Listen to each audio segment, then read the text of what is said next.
Hey PN, it is a wildcard fortnight, so I'm just going to shoot the shit with y'all. This weekend is the Eurovision Song Contest weekend, which, I don't know, it's kind of useful, I guess. It's never really, in my opinion, and in the opinion of a lot of commentators, been about the music per se. In terms of the actual contest, if winning the contest is more a political thing, and neighbor countries tend to vote for each other, and allies tend to vote for each other.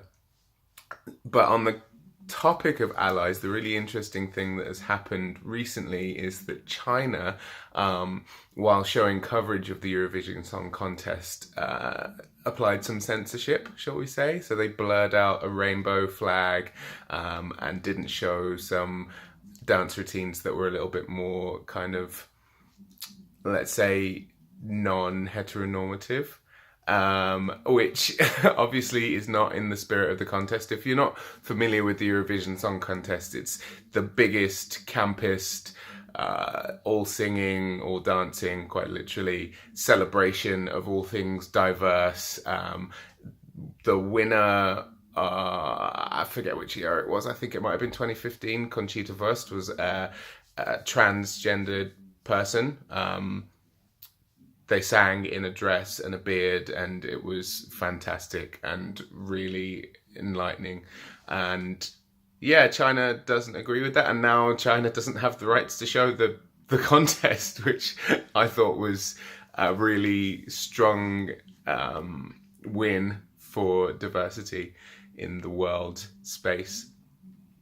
Speaking of diversity and inclusion, I recently went to a networking event, you could say, with a kind of really strong LGBT plus focus in my kind of sphere of professional working, which was really quite cool. So I was able to meet other people who are also interested in promoting diversity and inclusion for people anywhere on the non-heteronormative, gender binary, non-binary spectrum, and it was an interesting event. The theme was the pink pound, whether it exists and whether it's a problem, and whether companies should or shouldn't actively market towards people who are or identify as LGBT plus.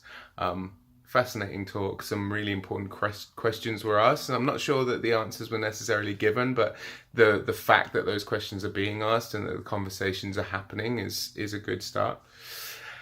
So my question for you guys on the topic of questions is, have you ever watched the Eurovision Song Contest? More importantly, have you ever been to a Eurovision Song Contest party where you dress as a country? Because I feel like I'm missing out this weekend. I'm just sat here dressed as the Green Lantern rather than Germany, for example. And my nerdy pleasure, I saw Infinity War, which is pretty cool. And I also have been playing Tekken 7, which, if anyone has seen my tattoo, will know I'm a pretty big Tekken fan, so playing the latest Tekken game is always fun. Anyway, that, Carl, I'll see you.